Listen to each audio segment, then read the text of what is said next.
ni au deuxième ange, ni au troisième, ni au quatrième, ni au cinquième, ni au sixième. Mais c'est au septième ange qui avait ce genre de message. Qu'est-ce?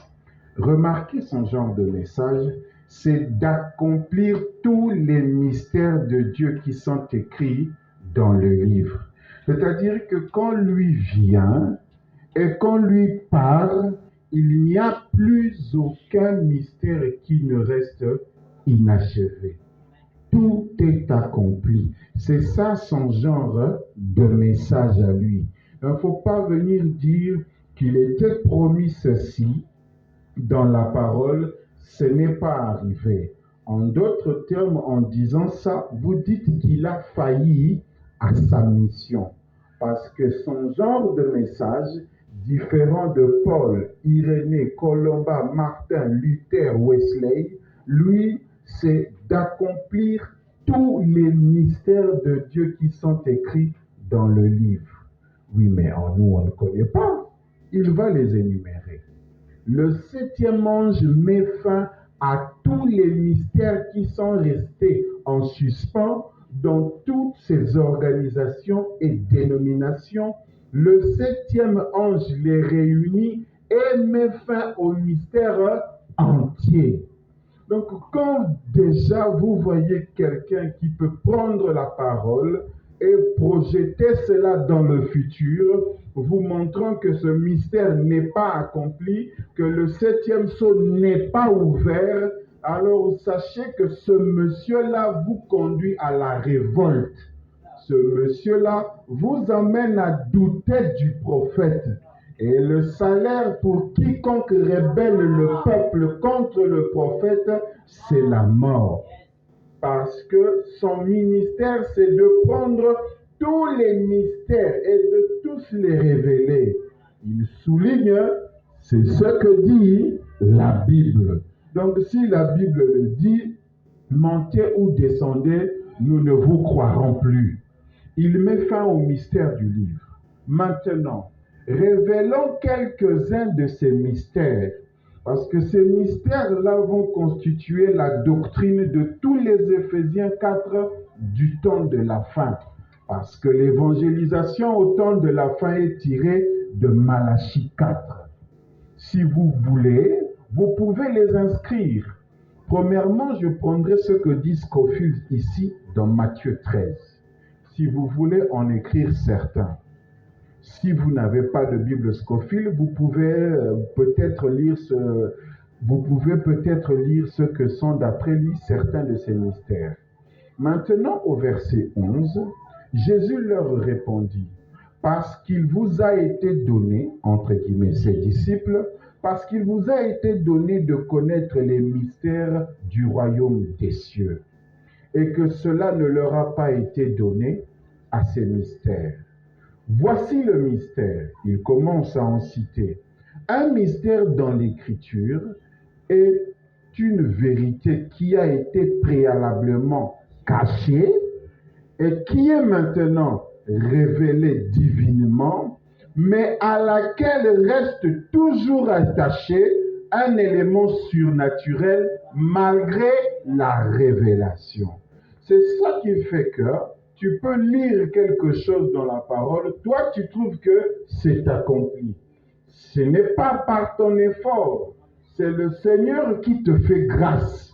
Parce qu'il y a un élément surnaturel qui fait qu'un autre en lisant va dire non, non, c'est pas accompli. Et ce jeu-là de choisir qui est dans le camp de accompli ou pas accompli, c'est l'Éternel qui décide. Ce que nous faisons, c'est d'exposer la parole devant le peuple. Quant à savoir qui va entrer, qui va choisir une telle position, cela ne nous concerne pas. Et nous ne sommes pas là pour dire, voici l'incrédule, voici le croyant. Non, non, non, non, non, non, non. C'est un domaine qui est réservé à Dieu, parce que quelqu'un peut ne pas voir aujourd'hui, mais dans les années qui vont suivre, il va croire. Et vous l'aurez traité de démon, d'incrédule, et plus tard vous verrez que c'est celui-là même que le Seigneur appelle pour prêcher la parole. Donc, c'est un domaine divin dans lequel nous ne pouvons pas entrer. Les plus grands mystères et les mystères sont, il les cite lui-même. Numéro 1, le mystère du royaume des cieux. C'est qu'à un moment donné, si vous voyez un prédicateur venir vous parler du royaume des cieux ou du mystère du royaume des cieux, vous montrant l'origine de Dieu, où est-ce que vous allez quand vous mourrez, c'est parce que c'était un mystère que le 7e ange devait révéler. C'est celui dont nous sommes en train de parler maintenant. Le deuxième mystère est le mystère de l'aveuglement d'Israël pendant cet âge. Pourquoi? Parce que l'évangile que vous avez, si aujourd'hui vous êtes chrétien, c'est parce que Israël a rejeté Jésus à son époque. Mais pourquoi? C'est un mystère que le 7e ange devait répondre au temps de la fin. Le troisième mystère est le mystère de la translation des saints. Il poursuit le 4e, le 5e, le 6e, le 7e, et il en énumère beaucoup dans cette prédication, et nous en avions fait la synthèse. Et parmi ce mystère-là, il y avait le retour de la colonne de feu. Et Amen, c'est la chose qui est censée arriver et nous la voyons. Donc, quand nous avions abordé avec vous, au courant de la semaine, le mystère du retour de la colonne de feu, c'était parmi l'un des grands points essentiels que le 7e ange devait révéler. Mais il le fait quand il sonne de la trompette. Et le son de la trompette signifie trompette de l'évangile. Ce n'est pas une trompette naturelle que vous pouvez entendre, c'est la prédication. Maintenant, nous avions parlé des acteurs qui ont marché avec la colonne de feu. On a vu qu'elle était avec Moïse, on a vu à quelle époque il est venu au monde, on a parlé de comment est-ce que la parole présente le temps, on a vu que la colonne de feu était avec Moïse, et on a donné les Écritures montrant qu'elle était en lui, qu'elle l'accompagnait tous les jours de sa vie, et ainsi de suite. Ensuite, nous avons pris le deuxième acteur. Pourquoi? Parce que le frère Branham nous disait une chose, on peut juste relire l'introduction, pour vous qui n'étiez pas là. Dans la divinité expliquée, il dit ceci, « Maintenant Dieu, quand il est apparu pour la première fois aux hommes, il était sous la forme d'une colonne de feu. » Ne croyez-vous pas ça? N'est-ce pas? On poursuit parce qu'il y a beaucoup à dire.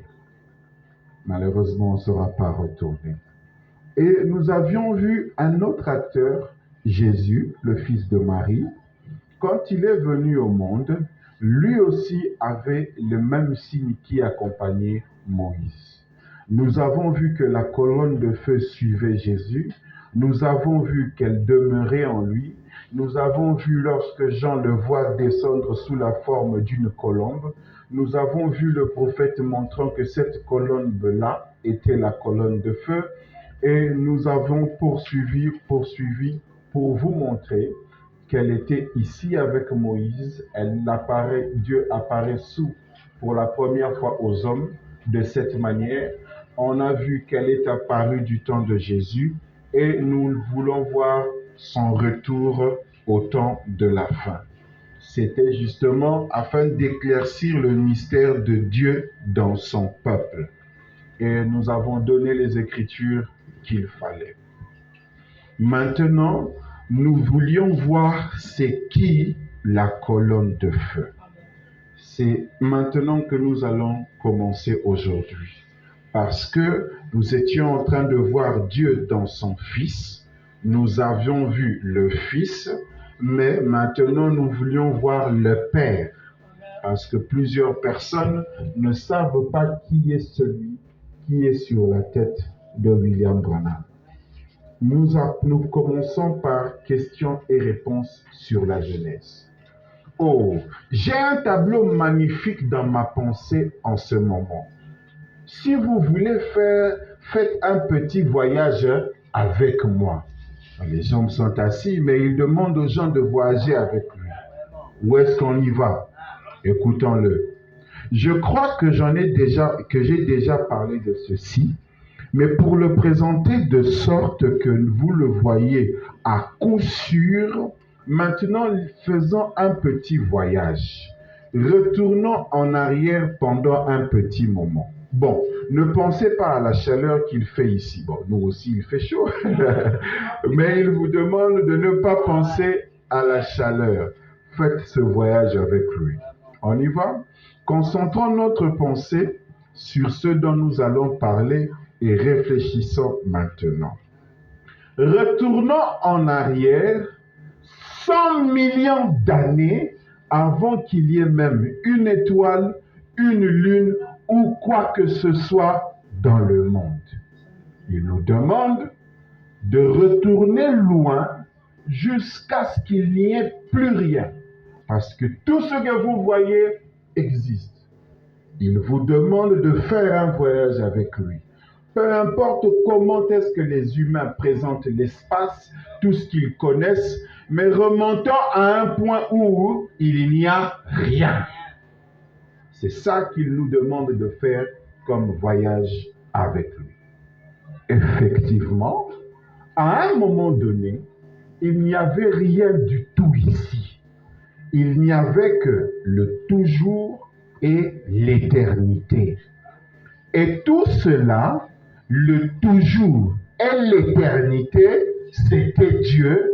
Il était là au commencement. Nous allons voir qu'il va dire qu'au commencement, il n'y avait aucune étoile, aucun ange, et qu'à l'intérieur, il y avait un être que lui-même va appeler Elohim le Père, et nous allons poursuivre. Maintenant, nous allons nous accouder sur cette balustrade et regardons là-bas pour voir les choses arriver. Il demande aux gens, accoudons-nous sur une balustrade. Une balustrade, c'est comme quelqu'un qui se tient sur un balcon. Il est là, il est comme transporté en vision, comme un téléspectateur pour voir comment est-ce que les choses se passaient. Et c'est ce voyage qu'il vous demande de faire. Accoudez-vous, soyez en esprit et voyez comment les choses se passent. Effectivement, nous allons nous accouder sur cette balustrade et regardons là-bas pour voir ces choses arriver. Or, personne n'a jamais vu le Père. Personne ne peut voir Dieu sous forme corporelle parce que Dieu n'est pas sous forme corporelle. Dieu est un esprit. Vous voyez? Très bien. Donc, la personne dont il parle, qu'on n'a jamais vue, lui, il appelle le Père. On commence. Il monte en vision pour voir le Père. Personne n'a vu le Père, mais c'est le Fils unique venu du Père qui l'a fait connaître. Il cite quoi? 1 Jean, voyez-vous, qu'est-il en train de faire? Personne n'a vu le Père sous cette forme. Personne ne connaît Dieu sous sa forme arc-en-ciel. Sous cette forme, les anciens l'ont appelé le Père, la fontaine d'amour, l'éternité, le grand arc-en-ciel. Mais qu'est-ce qu'il dit? À un moment donné, de cet arc-en-ciel est sorti quelque chose. Et c'est cette chose qui sort qu'on appelle le Fils unique du Père. Cette chose qui sort, c'est celle qu'on appelle la théophanie de Dieu, qu'on appelle l'ange de Dieu. Maintenant, nous allons le lire pas à pas. Bon, remarquez là, il n'y a rien, il n'y a que l'espace, il n'y a pas de lumière, il n'y a pas d'obscurité, il n'y a rien. C'est comme s'il n'y avait rien. Mais là se trouve un grand être surnaturel. Donc, il vous a demandé de supprimer tout le tableau, qu'il n'y ait rien. Et dans ce rien-là, lui voit un vide aussi grand que l'espace. Et il dit qu'il n'y avait pas de lumière. Parce que toutes ces étoiles que vous voyez, ça éclaire l'espace.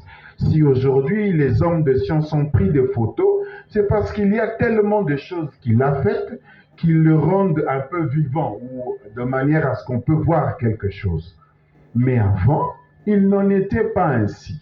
Il nous avait demandé de retourner avant même qu'il y ait une lumière ou qu'il y ait l'obscurité. Parce que l'obscurité a été créée au même titre que les ténèbres ont été créées, que la lumière a été créée.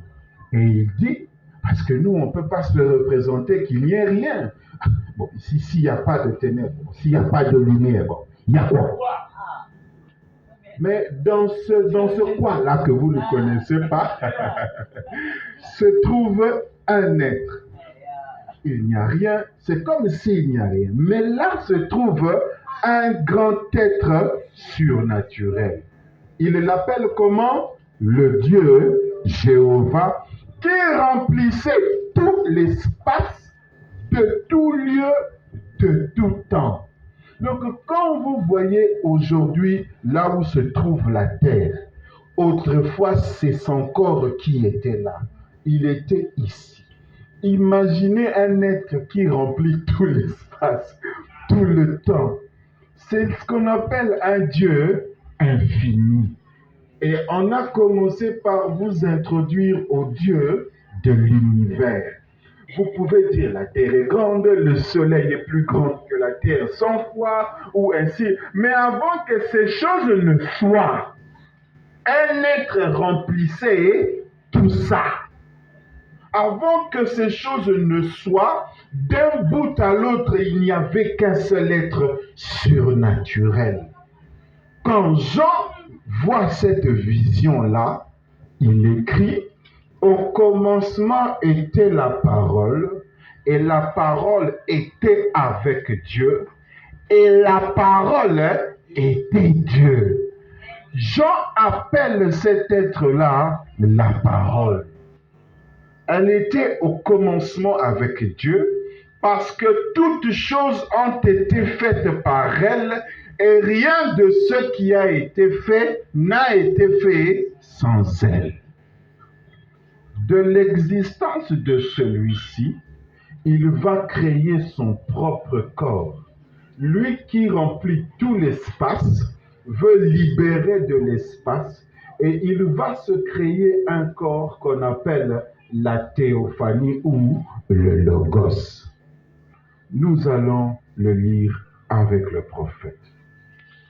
Poursuivons. Il existait depuis toujours. Depuis toujours. Il est le commencement de la création, c'est Dieu. On ne voit rien, on n'entend rien. Il n'y a aucun atome en mouvement dans l'air, il n'y a rien, il n'y a pas d'air, rien du tout. Et pourtant, Dieu était là, c'était Dieu. On a un être qui est tellement grand que vous n'avez pas possibilité de le concevoir.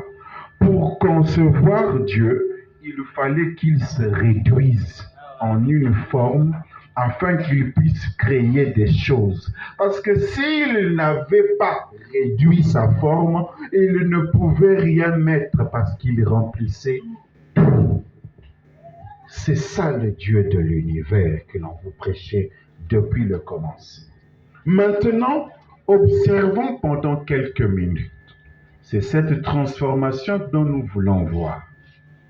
Et au bout d'un moment, cela personne ne l'a vu. C'est le Père. C'était Dieu le Père. Celui dont Jésus faisait tout le temps référence. Le Père demeure en moi, je ne fais rien si le Père ne me le montre. Si vous ne me croyez pas, croyez au moins aux œuvres. Tout ça. Maintenant, remarquez. Et puis, au bout d'un moment, je commence à voir une petite lumière sacrée qui commence à se former.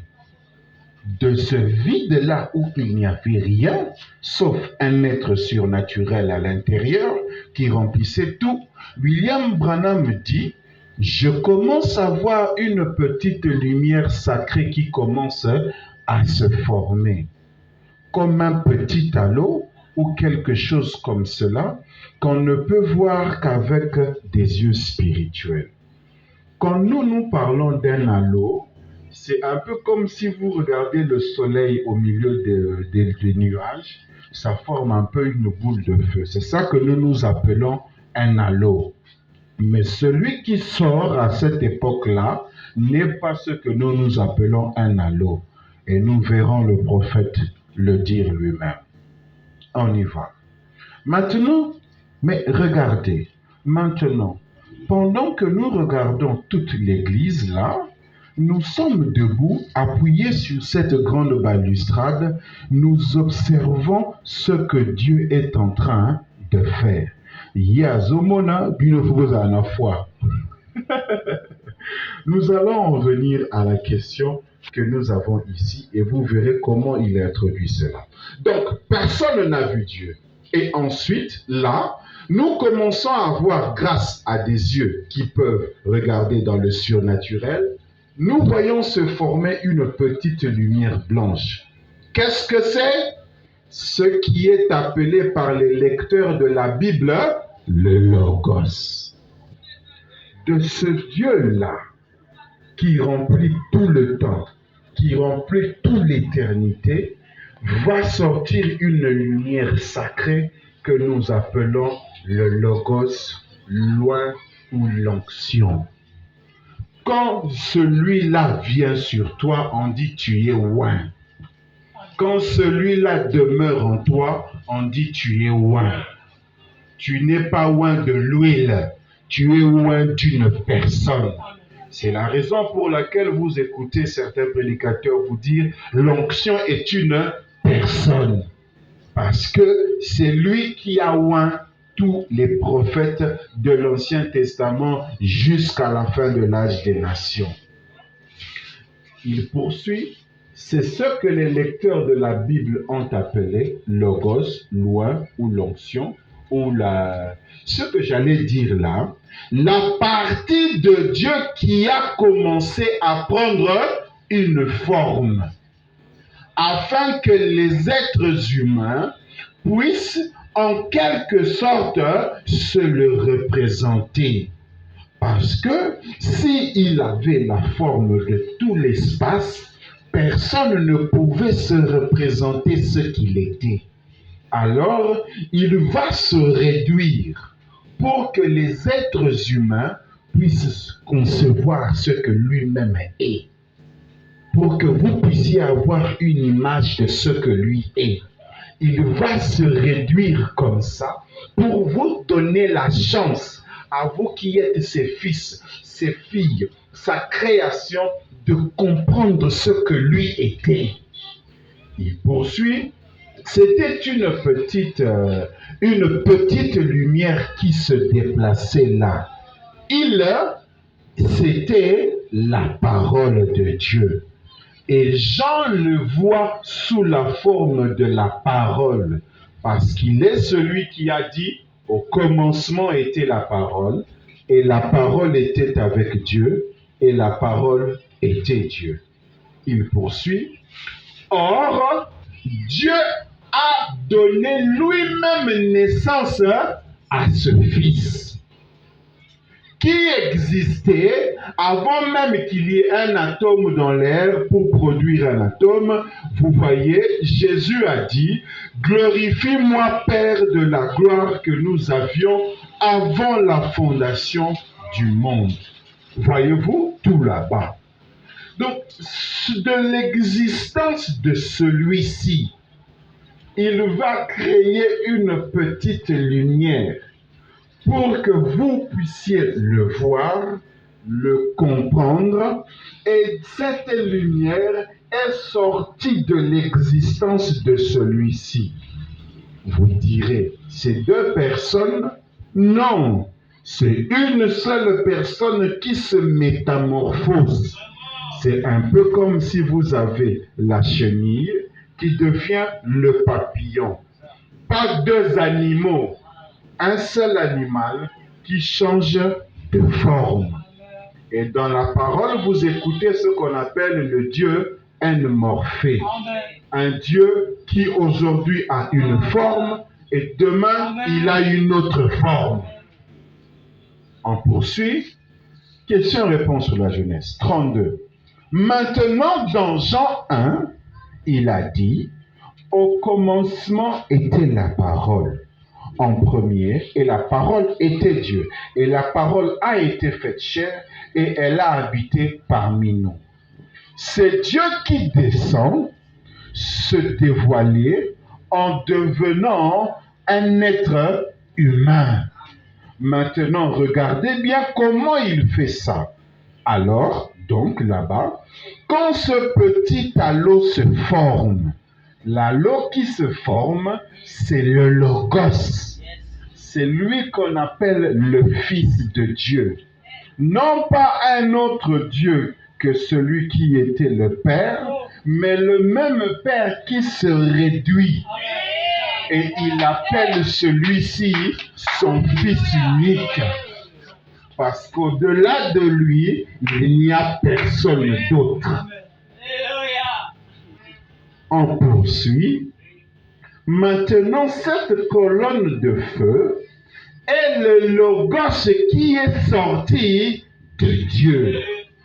Lequel qui est en fait est l'attribut de la plénitude de Dieu. Lorsque vous voyez ce signe, ça signifie que celui-là qui remplissait tout l'espace, l'éternité de tout temps, de tout lieu, c'est celui-là qui se métamorphose en cette forme, et c'est sous cette forme-ci que vous le connaissez, et c'est lui qui se fait appeler le Fils unique de Dieu. Et lui, quand vous le voyez, c'est tous les noms qui étaient attribués à lui quand il était fontaine d'amour, tous ces noms s'attribuent à lui. Parce qu'il ne s'agit pas de deux personnes, mais qu'il s'agit d'une seule et même personne. On y va. Bon, alors là, un halo se forme. Bon, on ne voit encore rien, mais c'est uniquement grâce à des yeux surnaturels que nous voyons un halo là. Ça, c'est le Fils de Dieu, le Logos. Donc, il est vrai que les prophètes sont appelés des fils de Dieu. Il est aussi vrai que vous êtes appelés des fils de Dieu. Donc, il faut comprendre quand est-ce que la parole utilise l'expression de fils de Dieu. Parce que concernant la divinité, il s'agit de lui-même. Concernant vous, à qui la parole vient, on vous appelle aussi des fils de Dieu. Concernant à vous qui croyez la parole, on vous appelle des fils de Dieu. Alors il faut savoir quand est-ce que fils de Dieu est utilisé en référence à l'être suprême lui-même. Lorsque Ésaïe a dit, un enfant nous est né, un fils nous est donné. Parce qu'il y a un fils qui peut naître, mais il y en a un qui ne peut pas naître parce qu'il est la vie éternelle. Éternel signifie qu'il n'a jamais eu de commencement de vie ni fin de jour. Celui-là ne peut pas naître.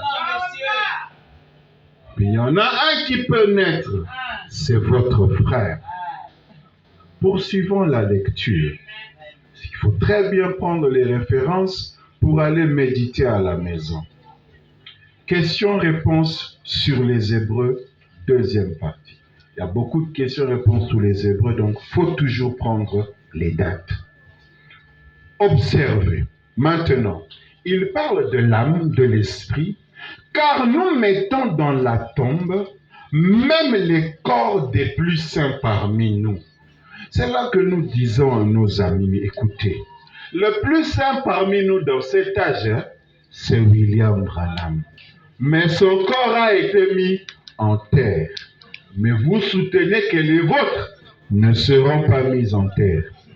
Ok. Courons avec le temps. On y va. Maintenant, il parle de l'âme de l'esprit. Car nous mettons dans la tombe même les corps des plus saints parmi nous pour ce qui est de ce corps-ci. Et le corps, au départ, quand Dieu, le Logos qui est sorti de Dieu, ou comme j'en ai déjà parlé, les catholiques, ceux qui kakabatani batouana, c'est que babebisi likambo. Ce n'est pas une église, ça.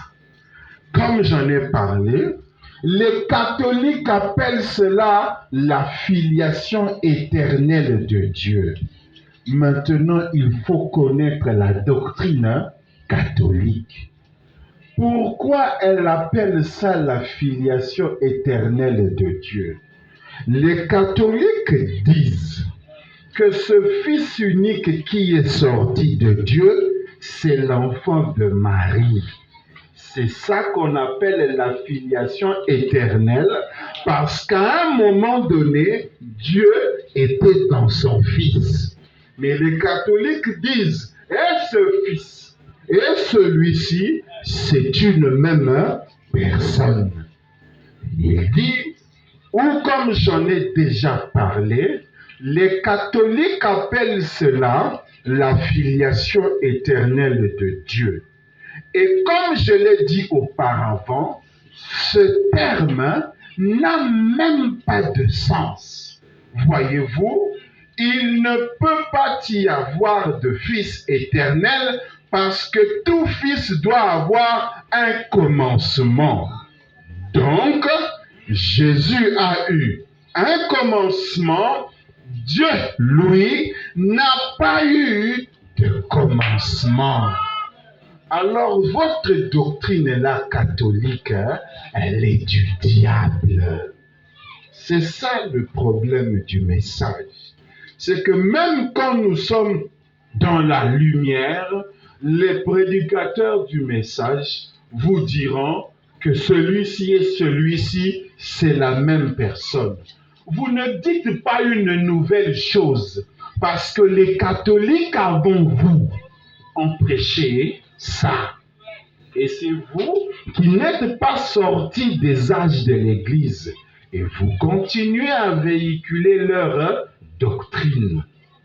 Et c'est ça qui est la chose la plus terrible. Voyez, mais le Fils, ce n'est pas une filiation éternelle. Mais le Fils qui était avec le Père au commencement était le Logos qui est sorti de Dieu. C'est celui-ci, l'homme de toujours, l'homme de tout le temps, l'homme qui fait les miracles, l'homme qui se manifeste, celui qui réconcilie le monde avec lui-même.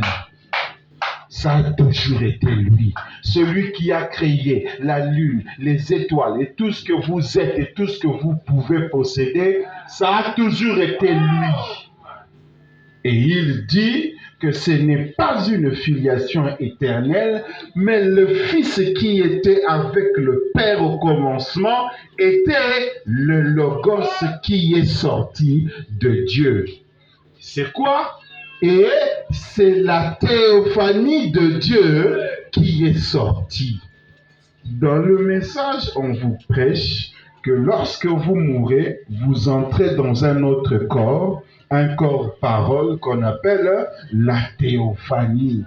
Et c'est un corps qui est esprit. C'est un corps qui est à la nature angélique.